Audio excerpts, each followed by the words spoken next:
Itong latest update ba sa kayo sa itong panahon karong adlawng Lunes, Nobyembre 14, 2022. Sa pagkakaroon, wala paghapon tayo ginamonitor na daotang panahon, ma-LPA ba no bagyo na posibleng makapekto sa tuwang nasod sa musunod na mga adlaw.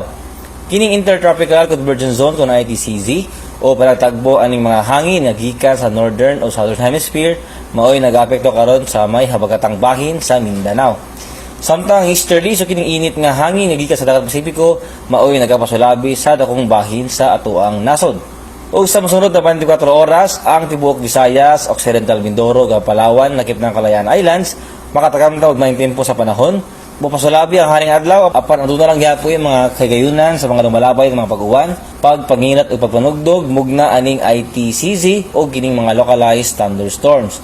Og mao natong latest weather update. Para sa dugang impormasyon, bisita atong official website o dili lang tagotog bikan diri sa buhatan sa DOST Pag-asa Mactan, si Mark Gales.